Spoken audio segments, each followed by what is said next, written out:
Pemirsa, jelang berakhirnya masa jabatan Anies Baswedan 16 Oktober, redaksi RCTI secara khusus memotret wajah ibu kota kekinian. Kami juga membandingkan masalah dasar Jakarta hingga ke pinggiran ibu kota. Lalu apakah kondisi Jakarta lebih baik dibandingkan dengan 5 tahun lalu? Berikut catatan redaksi RCTI, wajah Jakarta 5 tahun Anies Baswedan.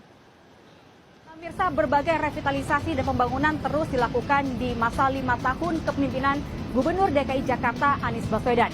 Mulai dari revitalisasi halte, kemudian pembaharuan transportasi publik, bahkan pembangunan sejumlah fasilitas publik terus dilakukan. Lantas apa saja torehan prestasi maupun PR-PR yang belum terselesaikan di masa 5 tahun kepemimpinan Gubernur DKI Jakarta Anies Baswedan? Inilah wajah Jakarta 5 tahun Anies Baswedan.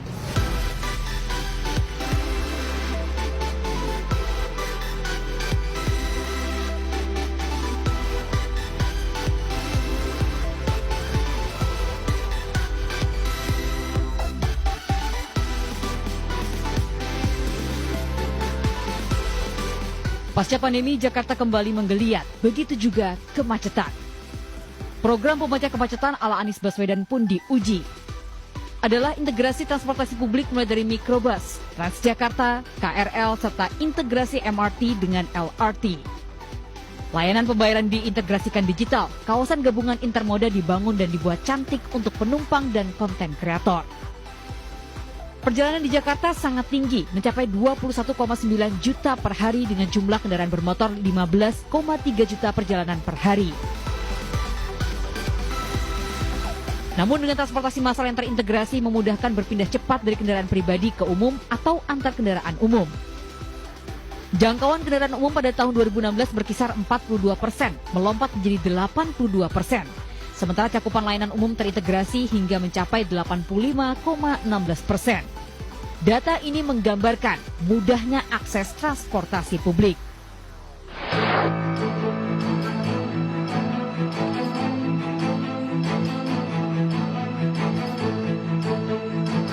Masalah banjir seperti menjadi kutukan bagi setiap pemenang Pilgub DKI, tak terkecuali Anies Baswedan. Apa saja yang sudah diperbuat oleh Anies untuk menangani masalah dasar yang satu ini?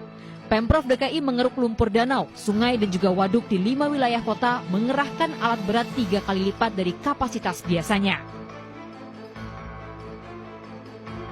Untuk mengendalikan limpasan air hujan, Anies membuat kolam penampung air sementara di jalan raya. Pemprov Jakarta juga membangun instalasi sumur resapan serta mengimplementasikan taman tampungan air. Di pesisir utara, Anies membangun polder untuk mengatasi banjir rob yang terdiri dari kombinasi tanggul, kolam retensi, serta pompa. Sementara untuk mempercepat surutnya genangan banjir, Jakarta memiliki 900 lebih pompa. Kapasitas 2 sungai yakni Kali Besar dan Kali Ciliwung pun diperbesar agar bisa menampung lebih banyak. Hasilnya 12 titik genangan banjir berulang telah teratasi.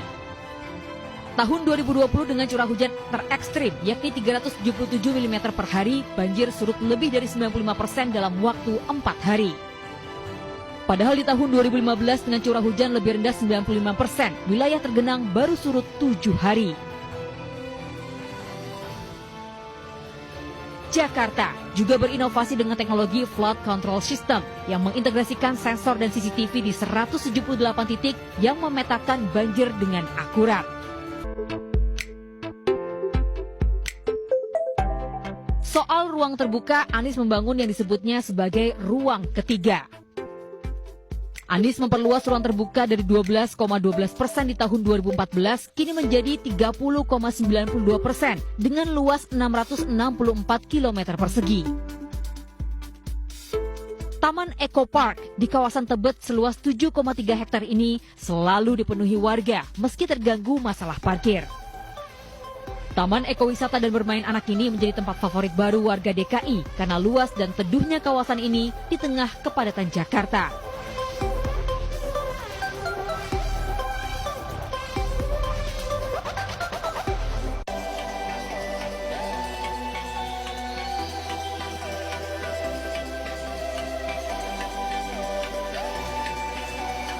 Anies juga membayar janji kampanyenya kepada Jakmania dengan Stadion Megah Jakarta International Stadium yang dibangun 100% oleh warga Indonesia.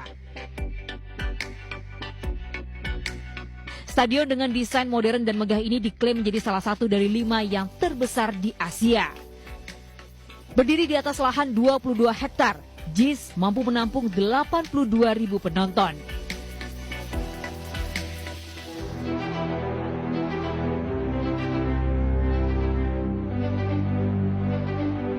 Karya berikutnya adalah revitalisasi kawasan kota tua, mulai dari pembaruan trotoar hingga ke penataan kampung.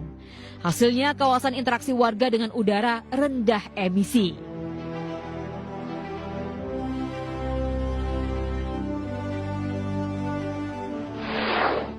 Ruang terbuka juga menjadi perhatian di era Anies adalah pelebaran trotoar untuk pejalan kaki.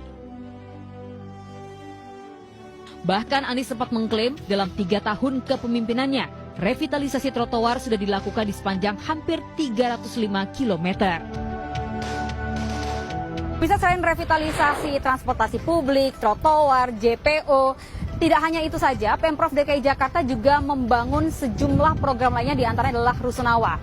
Pemprov mengklaim bahwa dalam 4 tahun terakhir total terdapat 33 tower Rusunawa yang berhasil terbangun atau menjadi rekor selama 4 tahun.